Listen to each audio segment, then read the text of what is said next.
दोस्तों वीडियो अच्छा लगेगा तो लाइक और शेयर ज़रूर करना, और अगर आप मेरे चैनल पर नए हो तो इसे सब्सक्राइब करना मत भूलना।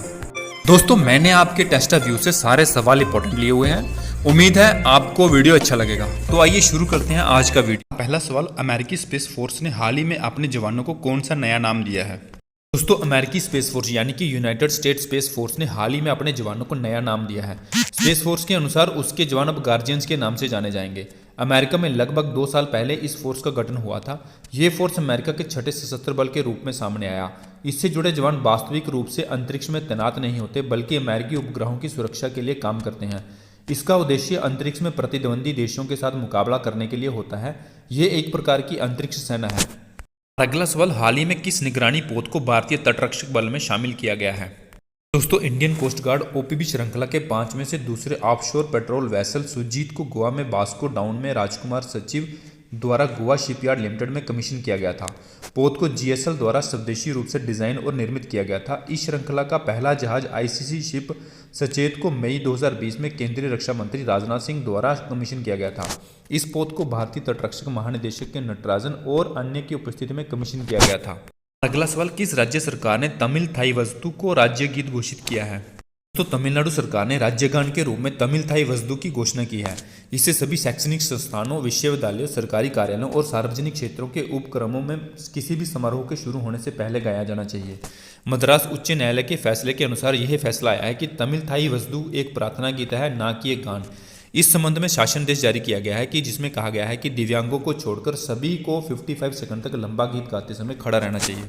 तो तमिलनाडु की राजधानी चेन्नई है। तमिलनाडु के मुख्यमंत्री एम.के. स्टालिन है। तमिलनाडु के राज्यपाल आर.एन. रवि हैं। तमिलनाडु का राज्य नृत्य भारतनाट्यम है। और अगला सवाल है, हरियाणा सरकार ने खेल को बढ़ावा देने के लिए किस योजना की शुरुआत की है? दोस्तों हरियाणा के खेल और युवा मामलों के राज्य मंत्री संदीप सिंह ने राज्यों में खेलों को बढ़ावा देने के लिए खेल नर्सरी योजना 2022-2023 की शुरुआत की है। हरियाणा के खिलाड़ियों ने अपनी खेल प्रतिभा से राज्य को अंतर्राष्ट्रीय स्तर पर एक नई पहचान दी है। राज्य सरकार राज्य में हमेशा नई खेल प्रतिभाओं को विकसित करने के लिए प्रयासरत है। दोस्तों हरियाणा की राजधानी चंडीगढ़ है। हरियाणा के राज्यपाल बंडारू दत्तात्रेय हैं। हरियाणा के मुख्यमंत्री मनोहर लाल खट्टर हैं। और अगला सवाल, हाल ही में किसके द्वारा उत्तर प्रदेश गंगा एक्सप्रेस वे की आधारशिला रखी गई है? दोस्तों प्रधानमंत्री नरेंद्र मोदी ने उत्तर प्रदेश के शाहजहांपुर में गंगा एक्सप्रेस वे की आधारशिला रखी है। काम पूरा होने के बाद यह उत्तर प्रदेश का सबसे लंबा एक्सप्रेस वे बन जाएगा। यह राज्य के पश्चिमी और पूर्वी क्षेत्रों को जोड़ेगा। इसकी शुरुआत मेरठ के बिजोली गांव के पास से होती है। यह प्रयागराज में जूतापुर दांडू गांव के पास तक विस्तृत होगा। दोस्तों गंगा एक्सप्रेस वे 594 किलोमीटर लंबा एक्सप्रेस वे है। इसे 36,200 करोड़ रुपए से अधिक की लागत में बनाया जाएगा। यह मेरठ, हापुड़, बुलंदशहर, अमरोहा, संभल, बदाऊं, शाहजहांपुर, हरदोई, उन्नई, रायबरेली, प्रतापगढ़ और प्रयागराज जिलों से होकर गुजरेगा। शाहजहांपुर में एक्सप्रेस वे पर वायुसेना के विमानों के लिए आपातकालीन टेक ऑफ और लैंडिंग के लिए 35 किलोमीटर लंबी हवाई पट्टी भी बनाई जाएगी। अगला सवाल, 2021 में किसके द्वारा स्पैम कॉल से भारत चौथा सबसे अधिक प्रभावित देश बना है?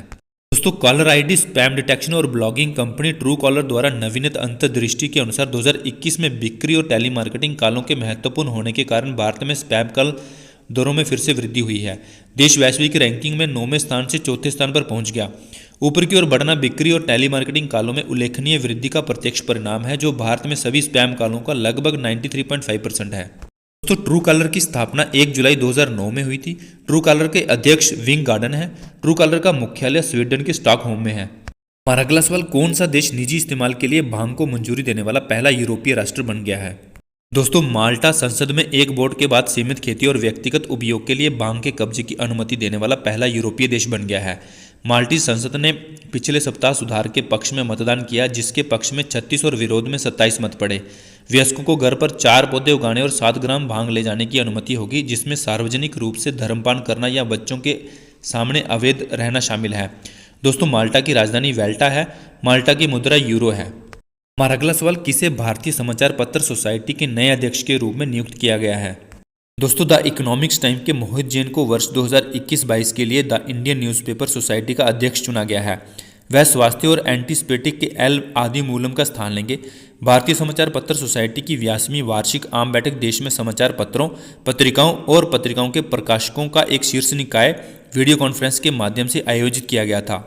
दोस्तों द इंडियन न्यूज़पेपर सोसाइटी की स्थापना 27 फरवरी 1939 में हुई थी। द इंडियन न्यूज़पेपर सोसाइटी का मुख्यालय नई दिल्ली में है। हमारा अगला सवाल, भारत ने राष्ट्रमंडल भारोत्तोलन चैंपियनशिप 2021 में कुल कितने पदक जीते हैं? तो भारत ने ताशकंद उज्बेकिस्तान में आयोजित कॉमनवेल्थ वेटलिफ्टिंग चैंपियनशिप 2021 में कुल 16 पदक जीते, जिसमें से 4 स्वर्ण, 7 रजत और 5 कांस्य शामिल हैं।